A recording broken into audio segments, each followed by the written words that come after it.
Welcome to exam विवेचना। तो दोस्तों, जैसा कि आप लोगों को पता है, हम अपने चैनल पर डिस्कस कर रहे हैं। क्या डिस्कस कर रहे हैं हम अपने चैनल पर? एचपी पीजीटी के लिए तैयारी। ठीक है, तो चलिए देख लेते हैं इसे।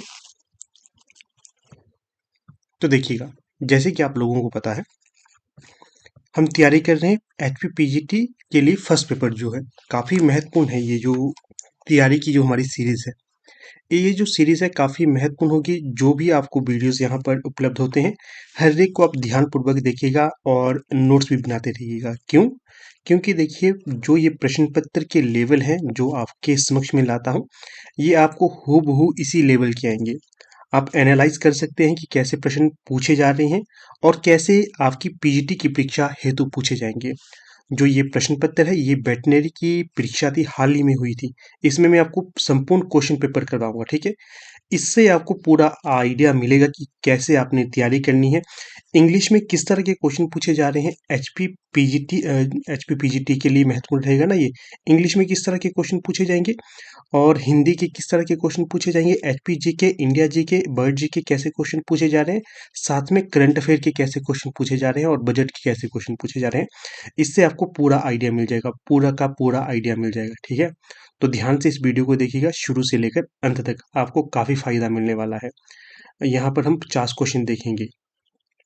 यहाँ से आप आइडिया लगा लगा के अपने जो नोट्स होते हैं, उन पे इनको नोट करते रहना। ठीक है, जैसे कि जो हिंदी के है, ज़्यादातर विशेषण इत्यादि, सर्वनाम इत्यादि पूछे जाते हैं, संज्ञा इत्यादि पूछी जाती है। जो अपनी ये जो अपना ये हिंदी ग्रामर एचपी जीके हो गया, यहाँ से भी प्रमुख प्रमुख चीज़ें पूछी गई हैं, पर ये तथ्यात्मक चीज़ें हैं। ठीक है, तो शुरू से लेकर अंत तक ध्यानपूर्वक देखिएगा इस वीडियो को। अगर वीडियो अच्छा लगे तो इसे लाइक, चैनल को सब्सक्राइब और वीडियो को शेयर आपने अवश्य करना है। पीडीएफ इत्यादि के लिए आप हमारे टेलीग्राम, व्हाट्सएप और फेसबुक पेज के साथ जुड़ सकते हैं। तीनों का लिंक डिस्क्रिप्शन बॉक्स में दे दिया गया है। और आगे बढ़ने से पहले आपको बता देता हूँ, देखिए हमारी टीम के द्वारा जो जून 2024 के लिए जून 2024 के लिए जो हमारा एलटी टेट का बैच बैठ गया है। आप में से कोई आप स्वयं हो या फिर आपके नियर डियर कोई हो जो तैयारी करना चाहता है एलटी टेट के लिए 2024 हेतु, तो आप हमसे कांटेक्ट कर सकते हो। संपूर्ण तैयारी आपको करवाई जाएगी यहाँ पर। इसी के साथ देखिए, जो एचपी पीजीटी है, ना केवल एचपी पीजीटी हिंदी, अपितु पीजीटी फर्स्ट पेपर के लिए कोई भी तैयारी कर रहा है, उसके लिए हमारी टीम के द्वारा अब जो ग्रामर के लिए hard copy notes, handwritten notes हैं, ये अवेलेबल करवाए जा रहे हैं। आप में से कोई भी इंटरेस्टेड कैंडिडेट होगा जो हैंड रिटन ग्रामर के नोट्स लेना चाहता है फर्स्ट पेपर के लिए, आप हमसे संपर्क कर सकते हो। 8219312129, ये हमारा व्हाट्सएप नंबर है। इस पे आप व्हाट्सएप करिए और ग्रामर की जो भी आपको जानकारी चाहिए होगी वो आपको अवेलेबल करवा दी जाएगी। ये ग्रामर के वो क्वेश्चंस हैं, वे टॉपिक्स हैं जो आपको हूबहू वैसे ही पूछे जाएंगे। क्योंकि ग्रामर काफ़ी वाइड है, आपको पता नहीं चलता आपने क्या पढ़ना है क्या नहीं। तो जो जो टॉपिक्स आपको दिए जाएंगे वो आपके लिए काफ़ी महत्वपूर्ण साबित होंगे। ठीक है, तो हार्ड कॉपी लेने हेतु आप संपर्क कर सकते हो, काफ़ी महत्वपूर्ण है। वही तथ्य लिखे गए हैं, वही टॉपिक्स लिखे गए हैं जो परीक्षा में पूछे जाते हैं। जो जितने भी यहाँ पर आपको क्वेश्चन करवाऊंगा ना, वो सारे के सारे उस जो हमारे हैंड रिटन नोट्स हैं उनमें से ही आए हैं। तो आप ध्यानपूर्वक देखिएगा, लेना हो तो आप कॉन्टैक्ट कर सकते हैं। तो चलिए ज़्यादा समय न लेते हुए आज की वीडियो को शुरू करते हैं। तो क्या पूछा गया है बता दूं आपको। ये जो प्रश्न पत्र है, ये वेटनरी एग्जाम का है, तो इसलिए आपको जैसे यहाँ पर प्रश्न पूछे गए ना, उसी लेवल के प्रश्न आपको भी पूछे जाएंगे। ठीक है, तो ध्यान से देखना है और एक एनालाइज भी करना है। अपने आप को यहाँ पर मूल्यांकन करिएगा। मेरे उत्तर देने से पहले आप अपने उत्तर को लगाइएगा। प्रश्न पढ़ता हूँ उससे पहले ही आपका उत्तर आपके पास होना चाहिए कि इसका ये होगा। अगर कोई आपका गलत हो जाता तो नेगेटिव ही करना है। पहले बता देता हूँ, देखिए आप देते हैं, मान लीजिए ये प्रश्न है, choose the right option of और option to fill fill in the blanks है। ये इसमें इसमें Anubha is use dash in such an extreme weather. इसमें मेरे प्रश्न पढ़ लिया मैंने, इससे अब आपने आइडिया लगाना है कि इसका कौन सा सही होगा। जो भी आपको सही लगेगा उसको आप एक एक जो पेज होता है उसमें आप नोट करते रहिएगा। अगर आपके 4 क्वेश्चन जब गलत हो जाते हैं तो आपका 1 नंबर कटेगा। आपको पता ही होगा 0.25 एक नेगेटिव, एक क्वेश्चन जब गलत होता है तो उसकी नेगेटिव मार्किंग 0.25 रहती है। तो इस प्रकार से आप नेगेटिव मार्किंग भी लगाते चलिएगा। एक तरह से पूरा मॉक टेस्ट है आपके लिए, ध्यान से देखोगे तो अवश्य लाभ मिलेगा। चलिए देखिएगा, Anubha is use dash in such an extreme weather. तो यहाँ पर कौन सा सही विकल्प होगा? Option B, to working. थोड़ा सा ब्लर है, जो मैं बोलूंगा उस पर आपको फोकस करना है। सेकंड क्वेश्चन है, चूज द करेक्ट सेंटेंस। यहाँ जो करेक्ट सेंटेंस होगा तो सीधे उत्तर की तरफ चलूंगा, C, working for several days without a break in is really tiring. तो यहाँ पर ये सही होगा, करेक्ट बी। नेक्स्ट क्वेश्चन है, choose the correct indirect form of the following. Tushar said to his student, I have not seen you since last week. तो इसमें जो सही होगा, D, Tushar told his students that he had not seen them since the previous week. D सही option होगा यहाँ। Next question है 4, choose the correct option to complete the dialogue. Seema said to Ronnie, I am happy that you got selected this time. Ronnie, Ronnie क्या कहेगा? तो 4 का जो सही हो जाएगा, had you not got, had you not guided me, it did have been impossible for me। A सही होगा यहाँ ऑप्शन। नेक्स्ट क्वेश्चन देखिए 5, choose the correct option to fill the blanks. Raman, did you see the play yesterday. यहाँ कौन सा आएगा? साहिल क्या कहेगा इधर? It was stage very dash the characters appeared quite. यहाँ जो सही ऑप्शन होगा तो वो हो जाएगा ऑप्शन आपका C, bell and graceful. Next question है 6, इसमें पूछा गया है, choose the correct option to complete the statement.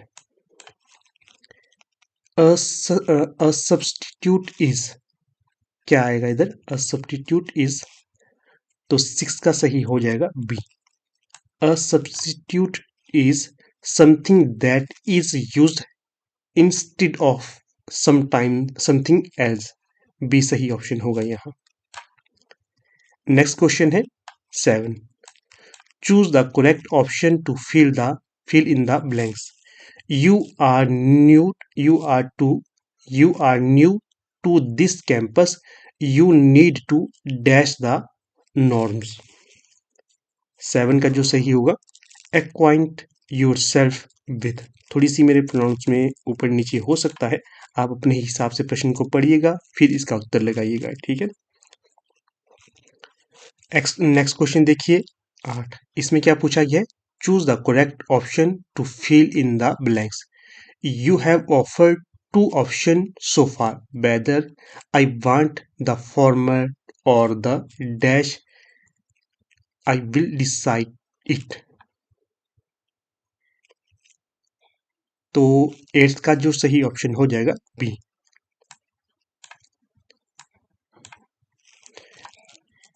Question 9, indicate the incorrect sentence. यहाँ पर जो गलत सेंटेंस होगा उसको बताना है। तो देखिएगा, सही बताइए कौन सा गलत है।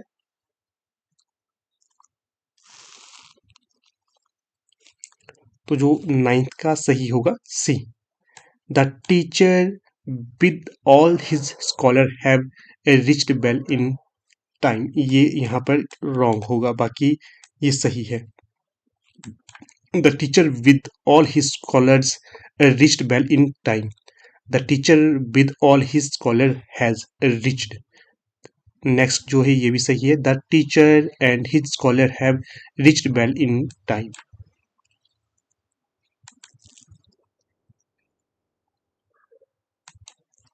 तो देखिएगा अगला प्रश्न यहाँ पर क्या दिया गया है, प्रश्न संख्या 10, हिट द सेलिंग। इसका जो मीन्स क्या निकलेगा यहाँ पर, तो 10 का सही हो जाएगा D, to be creative and original. D सही होगा यहाँ। देखिए यहाँ पर आपको बता देता हूँ, जो ये प्रश्न पत्र है आपको यहाँ पर एक तरह से इसकी झलक दिखाने के लिए लाया हूँ। अर्थात आपको पता चले कि जो पीजीटी की जो आपकी परीक्षा होगी वहां पर कैसे प्रश्न आएंगे। ठीक है, इस तरह के सेम टू सेम प्रश्न आएंगे। अब थोड़ा सा स्तर इन्होंने बढ़ा दिया है पीजीटी के लिए, तो ज़्यादा यहाँ पर मैं आपको सीधे उत्तर उत्तर बताऊंगा, इसकी एक्सप्लेनेशन नहीं करूंगा। आपको अलग से लेक्चर मिलते हैं जिसमें आपको इंग्लिश के अलग से करवाया जाता है, हिंदी का अलग से करवाया जाता है और जीके का अलग से करवाया जाता है। इसके पार्ट्स भी आपको छोटे छोटे करके लाएंगे, जिसमें सिर्फ हिंदी के क्वेश्चन होंगे उनकी भी व्याख्या होगी और जो जीके के क्वेश्चन होंगे उनकी भी व्याख्या होगी। यहाँ पर आपको सिर्फ इनके प्रश्नों से परिचय करवाया जा रहा है और जो सही उत्तर है वही आपको बताए जा रहे हैं। जितने भी प्रश्न के उत्तर यहाँ पर दिए जा रहे हैं ये इनकी ऑफिशियल आंसर के पर आधारित है। हमारी तरफ से किसी प्रश्न का कोई भी उत्तर नहीं दिया जा रहा। जितने भी उत्तर होंगे ये HPPSC शिमला के द्वारा जो आंसर की निकाली गई है उसी के उत्तर हैं। ठीक है, अगर आपको लगता है कहीं पर ये प्रश्न का उत्तर नहीं होना चाहिए तो आप बता सकते हो। तो फिर अगला प्रश्न है यहाँ पर 11। इसमें पूछा गया हिमाचल प्रदेश के जिला मंडी के बारे में निम्नलिखित पर विचार कीजिए। तो बताना है मंडी जिले से संबंधित कौन कौन से तथ्य यहाँ पर सही होंगे, तो वो बताना है। तो जो पहला विकल्प यहाँ पर बताया गया है तो इसमें क्या है, तो देखिए यहाँ उहल सतलुज नदी की एक सहायक नदी है, यहाँ लूनी ब्यास नदी की एक सहायक नदी है, रामोली जो कि ब्यास नदी की एक सहायक नदी है वह यहाँ ब्यास नदी के बाएं किनारे पर है। पराशर झील मंडी नगर की उत्तर पूर्व दिशा में है। तो जो 11 का सही विकल्प हो जाएगा तो वो होगा विकल्प बी। ऑफिशियल आंसर की में ये बताया गया है कौन कौन सा सही है। एक तो दूसरा सही है, यहाँ लूनी ब्यास नदी की एक सहायक नदी है, और 4 में कौन सा है, पराशर झील मंडी नगर की उत्तर पूर्व दिशा में है। तो ये दो यहाँ पर सही बताए गए हैं, 2 और 4। फिर प्रश्न संख्या 12, इसमें क्या पूछा गया है, तो यहाँ पर पूछा गया है हिमाचल प्रदेश में निम्नलिखित में से कौन सा दर्रा चंबा तथा पांगी के बीच स्थित है। तो जो 12 का सही होगा,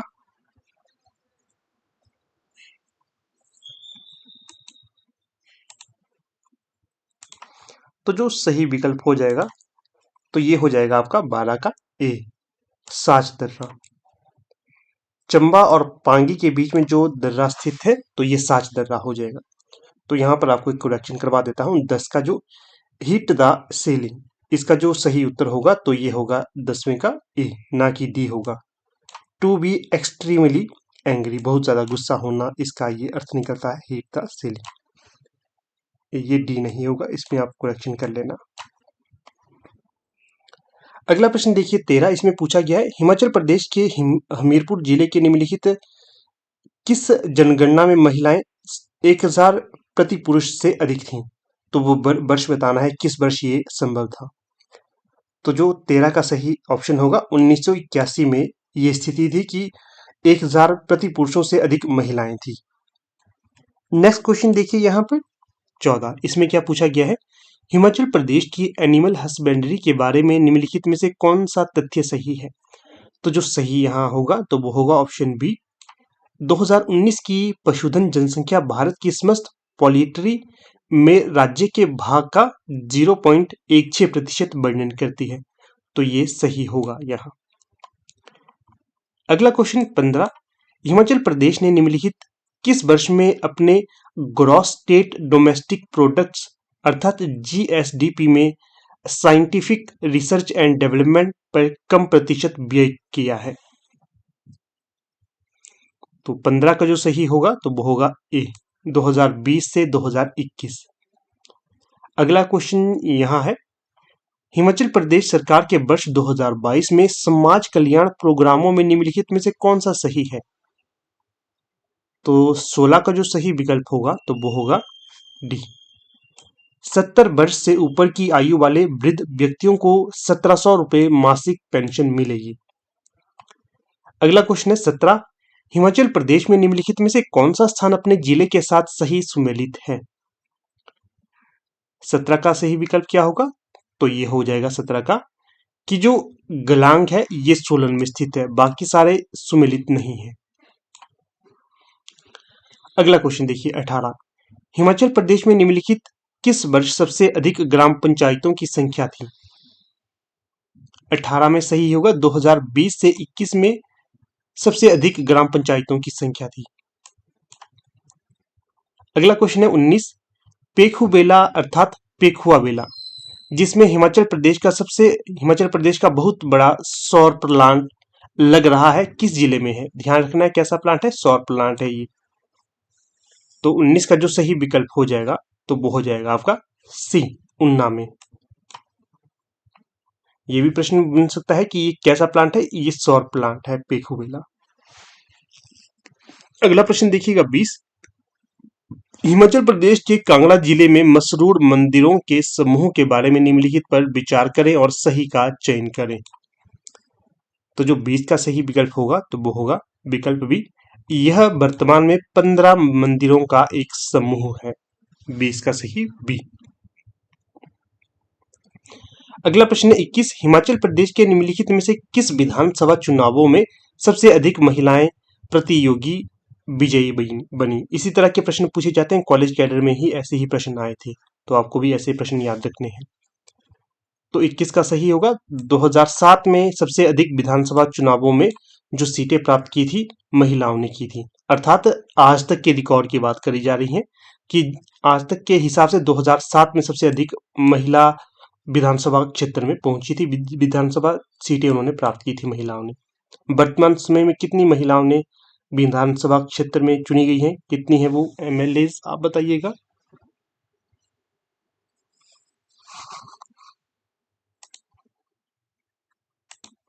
तो देखिएगा प्रश्न क्या है हमारा अगला,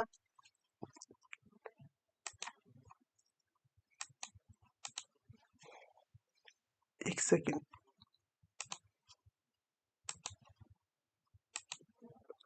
तो हमारा अगला प्रश्न है 22, वर्ष 2022-23 में हिमाचल प्रदेश के पर्यटन में निम्नलिखित में से क्या सही है? जो सही तथ्य यहाँ पर होगा तो वो होगा, राज्य के लिए स्वदेश दर्शन स्कीम की अनुमानित या अनुमति वर्ष 2017 में दी गई थी। राज्य के लिए स्वदेश दर्शन स्कीम की अनुमति कब दी गई थी? 2017 में। ये किससे संबंधित है? ये है आपके हिमाचल प्रदेश पर्यटन से संबंधित। 22 का सही विकल्प डी। अगला क्वेश्चन देखिए 23, स्वच्छ वायु सर्वेक्षण रिपोर्ट 2023 में हिमाचल प्रदेश के निम्नलिखित में से कौन से शहर को 3 लाख से कम जनसंख्या वाले वर्ग में सम्मिलित किया गया है? तो 23 का सही जो विकल्प होगा तो वो होगा बी, परवाणु। अगला क्वेश्चन देखिए 24, हिमाचल प्रदेश वर्ष 2022-23 में डेयरी के विकास के लिए बजट में कितनी राशि अनुमोदित थी? तो ये थी आपकी 30.51 लाख करोड़। ठीक है, 30.51 करोड़। अगला प्रश्न है 25, चीन में एशियन गेम्स वर्ष 2023 में हिमाचल प्रदेश की निम्नलिखित में से कौन सी लड़कियों का युग्म भारत की महिला कबड्डी टीम की सदस्या थी? तो 25 का जो सही विकल्प होगा तो वो होगा सी, सुषमा और रितु नेगी। अगला जो क्वेश्चन है यहाँ 26, मणिपुर राज्य के बारे में निम्नलिखित में से क्या तथ्य सही है? तो मणिपुर राज्य के लिए जो सही तथ्य होंगे तो ये सही हो जाएगा सीधे सीधे बी, पूर्व में यह ऊपरी म्यांमार तक है। 26 का बी। जो नेक्स्ट वीडियो आएगी उसमें आपको धीरे धीरे से हर एक क्वेश्चन का एक्सप्लेनेशन भी दिया जाएगा, अभी आपको यहाँ पर परिचय करवा रहा हूँ। अगला प्रश्न देखिए 27, निम्नलिखित किस राज्य में थेरिसूर पूरम का अनन्य त्योहार होता है? तो यहाँ पर जो सही विकल्प हो जाएगा ये हो जाएगा 27 का आपका, केरल में ये त्योहार मनाया जाता है, थेरिसूर पूरम। अगला क्वेश्चन है 28, कलकत्ता हाईकोर्ट का न्यायाधिकार किन राज्यों और केंद्र शासित प्रदेश में है? तो 28 का जो सही विकल्प हो जाएगा तो वो होगा डी, पश्चिम बंगाल तथा अंडमान निकोबार द्वीप पर। अगला क्वेश्चन है 29, क्या है, लोहनाक ग्लेशियर लेक, लोनक होना था ये, लोनाक ग्लेशियर लेक, ये किस स्थान पर है ये बताना है, काफी प्रचलित प्रश्न है ये। कहाँ है आपका लोनाक ग्लेशियर झील? तो ये सीधा सा उत्तर होता है सिक्किम में है ये। अगला प्रश्न देखिएगा यहाँ पर 30 अक्टूबर 2023 में हुए एशियन पैरा गेम्स के बारे में निम्नलिखित में से क्या तथ्य सही है। तो 30 का जो सही विकल्प हो जाएगा यहाँ, भारत ने स्वर्ण, रजत और कांस्य कुल मिलाकर 111 पदक जीते थे, ये सही होगा। अगला क्वेश्चन देखिए 31 निम्न पर विचार करें और सही का उत्तर चयन करें। तो 31 का क्या होगा यहाँ पर सही, भारत का राज्य मिजोरम वर्ष 1987 में अस्तित्व में आया था।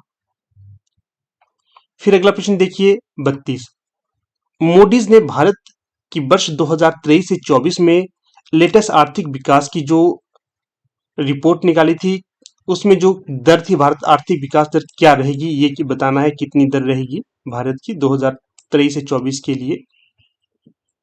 तो सही जो ऑप्शन होगा तो ये होगा 6.7%, इतनी दर रखी है कि इतना विकास होने की दर रहेगी।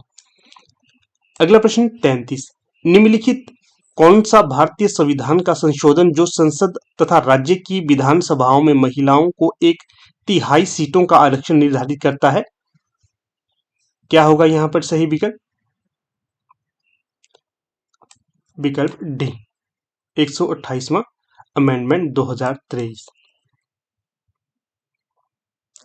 अगला क्वेश्चन देखिए 34 निम्नलिखित में उन वैज्ञानिकों के युगों का सही चयन करिए जिन्हें वर्ष 2023 के लिए चिकित्सा में नोबेल पुरस्कार दिया गया था। इस तरह के जो प्राइज रहते हैं यहाँ से भी एक प्रश्न बनता है, यहाँ को इनको आपने ध्यान से देखना, यही सरल प्रश्न रहते हैं जहां को जो आप ठीक कर सकते हो। तो 34 का सही होगा तो वो होगा C, Drew Weissman and Katalin Kariko. इस तरह से कुछ प्रोनाउंस अपने हिसाब से कर लेना आप, इनके नाम थोड़े से पेचीदा रहते हैं। अगला है 35 निम्नलिखित में से किसने 2023 में यूएस ओपन महिला एकल टेनिस खिताब जीता। तो जो 35 का सही होगा कोको गॉफ के द्वारा, ए सही विकल्प होगा। जो टेबल टेनिस हो गया, यूएस ओपन हो गए, आपके क्रिकेट से संबंधित हो गया, ये भी याद रखना आपने, यहाँ से भी प्रश्न बनता है। जैसे जब हमारे कॉलेज कैडर का एग्जाम हुआ था हिंदी में, उस समय पूछा गया था कि उस समय आईपीएल का जो खिताब किसने प्राप्त किया है, किस टीम ने। तो इसी तरह से देखिए कोई आजकल खेल चले हो, कुछ भी हो करंट अफेयर से संबंधित, उनको आपने याद रखना है, प्रश्न वहां से बनता है। तो यहाँ पर भी देखिए ये पूछा गया है ना, यूएस ओपन किसने जीता है, ये ध्यान रखना है आपने। अगला जो प्रश्न है 36, इसमें क्या पूछा गया है, कॉलम ए को दिए गए संस्थान का मिलान कॉलम 2 के साथ करिए जो उनके मुख्यालय के साथ। देखिए कॉलम 1 में क्या है, कॉलम 2 में क्या है। तो जो 36 का सही विकल्प होगा तो वो क्या होगा, 36 का सही होगा डी, मिलान कर लेते हैं। जैसे कि आईसीआर ये कहां पर स्थित है आपके,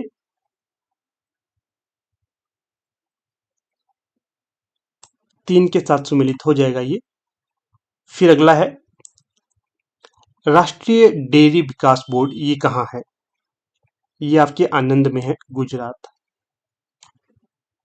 फिर है आपका ICAR national dairy research institute, ये कहाँ होगा। तो इसका जो मिलान होता है ये 4 के साथ होता है, ये करनाल में है। केंद्रीय भेड़ एवं ऊन अनुसंधान संस्थान, ये कहाँ है। तो जो डी का होगा मिलान ए के साथ, अंबिका नगर। ठीक है, तो 36 का जो सही होगा डी होगा, 36 का आप भी मिलान कर सकते हो इसमें। अगला है 37 निम्नलिखित में से कौन सा सही विकल्प होगा, यहाँ निम्नलिखित में से कौन सा सही है। तो सही जो हो जाएगा 37 का, विश्व गठिया दिवस प्रति वर्ष 22 अक्टूबर को आयोजित किया जाता है, ये सही होगा 37 का।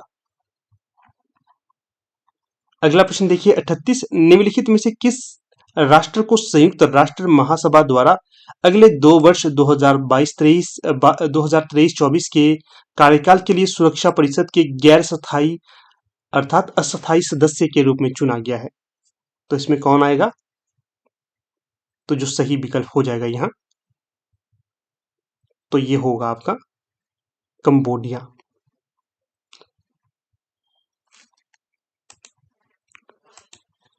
जो ये प्रश्न का उत्तर आपको बताया यहाँ पर, इसमें थोड़ा सा मुझे संदेह हो रहा है, तो इसका कंबोडिया नहीं होगा, बी होगा। अभी मैंने गूगल किया इसका, तो माल्टा होगा। ठीक है, माल्टा। इसकी थोड़ी सी आपको एक्सप्लेनेशन दिखा देता हूँ। प्रश्न आपसे ये भी पूछा जा सकता है कि कौन कौन से दूसरे देश है। एक तो देखिए माल्टा हो गया आपका, इक्वाडोर है, जापान है, माल्टा है, मोजाम्बिक है एंड स्विट्जरलैंड, ये है। ये इलेक्टेड किए गए हैं 2023 से 24 टर्म के लिए। और इन्होंने किस किस देश को रिप्लेस किया है? एक हो गया India, Ireland, Kenya, Mexico, Norway, इनको रिप्लेस किया है। ये भी ध्यान रखना आपने। रिप्लेस का भी पूछा जा सकता है और दूसरे कौन कौन से देश हैं ये भी पूछे जा सकते हैं, जैसे कि ये आपके नए देश हैं। ये हो गया अस्थायी सदस्य। नेपाल भी है, नेपाल भी, इसका भी ध्यान रखना। और रिप्लेस किसको किया है? इनको रिप्लेस किया है। तो चलिए चलते हैं अपनी वीडियो की तरफ। प्रश्न पत्र कहाँ चला गया हमारा? ये देखिए, तो बी सही होगा यहाँ। फिर अगला प्रश्न है यहाँ 39। निम्नलिखित कौन सा अंतर्राष्ट्रीय पर्यावरण समझौता कालक्रमानुसार सही होगा? अर्थात सबसे पहले कौन आया और सबसे अंत में कौन आया विकल्पों के हिसाब से। तो 39 का जो सही विकल्प हो जाएगा तो वो हो जाएगा डी। सबसे पहले मॉन्ट्रियल प्रोटोकॉल आया, फिर रियो कन्वेंशन या सबमिट, फिर क्योटो प्रोटोकॉल एंड सबसे लास्ट में आपका होगा ग्लासगो क्लाइमेट पैक्ट। अगला जो क्वेश्चन है 40, इसमें आपसे पूछा गया है निम्नलिखित में से कौन सा महाद्वीप क्षेत्रफल के आधार पर सबसे बड़ा है? तो जो 40 का सही विकल्प होगा तो ये होगा एशिया, सबसे बड़ा है एशिया। तो इसी तरह का एक हमें कॉलेज कैडेट केस में प्रश्न पूछा गया था कि निम्न में से कौन सा क्षेत्र, कौन सा ऐसा महाद्वीप है जो क्षेत्र के आधार पर सबसे छोटा है। प्रश्न वहां पर थोड़ा सा घुमा फिरा कर पूछा गया था, तो काफी सारे बच्चों ने वो गलत कर लिया था। तो सबसे छोटा होगा आपका कौन सा? यूरोप। और सबसे बड़ा कौन सा है? एशिया। ये ध्यान रखना है। अगला जो प्रश्न है यहाँ पर 41, इसमें क्या पूछा गया है? 41 में प्रश्न है, गांधी जी की सादगी देखकर सभी हैरान रह जाते थे, रेखांकित पद संज्ञा का भेद है। सादगी क्या है? ये है आपकी भाववाचक संज्ञा। ठीक है, डी सही विकल्प हो जाएगा यहाँ पर। इसके पश्चात जो नेक्स्ट प्रश्न होगा तो उसे देख लीजिए। थोड़ा सा ब्लर ब्लर भी दिखाई दे रहा है, कोई बात नहीं। प्रश्न संख्या 42, निम्नलिखित में से वह शब्द चुनिए जिसमें किसी उपसर्ग का प्रयोग नहीं हुआ है। तो कौन सा वो शब्द होगा 42 में? सामान। ये बाकी सादर, साग्रह, सयास, ये तीनों इसमें स क्या जो उपसर्ग का प्रयोग किया, बताया था आपको उपसर्ग पहले लगते हैं और प्रत्यय पीछे लगते हैं। तो अगला प्रश्न है 43, किन योद्धाओं ने युद्ध में वीरता दिखाई, रेखांकित पद विशेषण का भेद है। तो किन में ये रेखांकित किया गया है? तो 43 का जो सही विकल्प होगा तो वो होगा प्रश्नवाचक सार्वनामिक है। यहाँ पर प्रश्न बन रहा है किन योद्धाओं ने युद्ध में वीरता दिखाई, तो प्रश्नवाचक सर्वनाम। अगला है 44, इसमें पूछा गया है सरकार गरीबों को मुफ्त अन्न दे रही है, इस वाक्य में प्रयुक्त को जो को परिसर किस कारक का है? तो जो 44 का सही विकल्प होगा संप्रदान। देखिए, अगर कोई लोग आपके मित्र हों या फिर आप स्वयं होते हैं, कोई परीक्षा देते हैं, तो उसके प्रश्न पत्र आप प्रोवाइड कर सकते हैं हमें। ठीक है, आपको लगता है कि इसे डिस्कस करना चाहिए तो आप हमें भेज सकते हैं इसकी पीडीएफ 8219312129 पर। आप पीडीएफ के फोटोज अच्छी तरह से खींच कर भेजिएगा ताकि अच्छे से दिखाई दे। देखिए, ये जो प्रश्न पत्र है इसकी क्लियरिटी नहीं है तो प्रश्न डिस्कस करने में समस्या हो जाती है। कोई भी प्रश्न पत्र आपके पास हो, आपको लगता है कि इसे डिस्कस करना चाहिए अच्छे से, तो आप हमें व्हाट्सएप में उसकी फोटोज सेंड कर सकते हो। अगला प्रश्न देखिए 45, इसमें पूछा गया है जिसे भी देखता हूं वही व्यस्त है, इस वाक्य में प्रयुक्त सर्वनाम के भेद का उचित विकल्प चुनिए। तो 45 का सही हो जाएगा संबंधवाचक। जिसे भी देखता हूं वही व्यस्त है, यहाँ पर जो सर्वनाम प्रयुक्त किया गया है तो ये संबंधवाचक है, 45 का सी। अगला है 46, परनिंदा समस्त पद किस समास का उदाहरण है? परनिंदा समस्त पद किस समास का उदाहरण है? तो 46 का हो जाएगा आपका संबंध तत्पुरुष। तत्पुरुष तो है, कैसा तत्पुरुष है? संबंध तत्पुरुष है। तत्पुरुष समास के भी भीतर से प्रश्न पूछा गया है, तो ध्यान रखकर आपको तैयारी करनी है। इजी प्रश्न नहीं है, हार्ड प्रश्न है। अगला प्रश्न देखिए 47, अगर वर्षा होती तो फसल अच्छी होती, अर्थ की दृष्टि से वाक्य का भेद बताइए। अर्थ की दृष्टि से वाक्य का भेद, तो 47 का सही विकल्प होगा यहाँ डी, संकेतवाचक है। ये कैसा है? संकेतवाचक। अगर वर्षा होती तो फसल अच्छी होती, यहाँ पर संकेत दिया जा रहा है ना।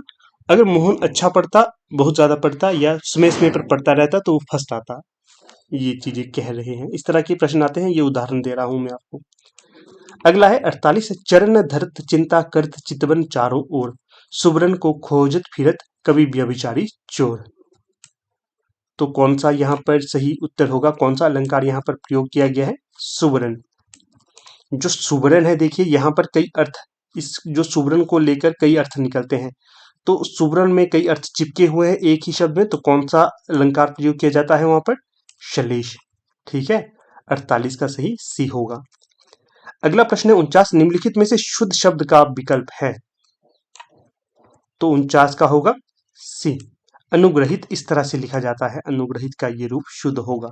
आपने कोई भी शब्द पढ़ते हैं तो ध्यान से देखना है। कई बार पूछा जाता है कवियत्री कैसे लिखा जाता है, और उज्ज्वल कैसे लिखा जाता है, अन्यास कैसे लिखा जाता है, द्वारका कैसे लिखा जाता है, इनके शुद्ध रूप पूछे जाते हैं, तो ध्यान में रखकर आपने तैयारी करनी है। तो जो ये कवियत्री हो गया, उज्ज्वल हो गया, ये लगातार पूछे जाते थे, अब ऐसे प्रश्न कम ही पूछे जाते हैं। अगला प्रश्न है 50, सुबह का चिराग होना मुहावरे का अर्थ क्या होगा? तो 50 का सही विकल्प होगा डी, मर जाना। डी सही विकल्प। ठीक है, 50 का डी।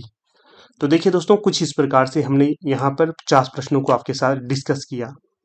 तो जितने भी प्रश्न आपके साथ डिस्कस किए, ये सारे के सारे ऑफिशियल आंसर की पर आधारित थे। अपनी तरफ से हमने किसी का भी उत्तर नहीं दिया, चाहे बोर्ड के द्वारा गलत प्रश्न का उत्तर दिया जाया गया हो, चाहे ठीक। वैसे तो लगभग सभी प्रश्नों के उत्तर ठीक ही थे, परंतु कहीं कहीं पर संदेह भी है। तो आपको भी लगता है कहीं पर संदेह है तो आप बताइएगा। जब हम एक्सप्लेनेशन वाले वीडियो को डिस्कस करते हैं तो उस समय आपके साथ सही प्रश्नों को ही साझा किया जाएगा। ये ऑफिशियल आंसर की है, तभी आपके साथ सीधे सीधे प्रश्नों को जो ऑफिशियल आंसर की में बताया गया है उनको डिस्कस किया गया। बाकी अगर अभी तक आप हमारे व्हाट्सएप, फेसबुक और टेलीग्राम पेज के साथ नहीं जुड़े हैं तो आप जुड़ सकते हैं, लिंक डिस्क्रिप्शन बॉक्स में दिया गया है। हिंदी वालों को हिंदी वाले जुड़ेंगे तो काफी फायदा मिलेगा।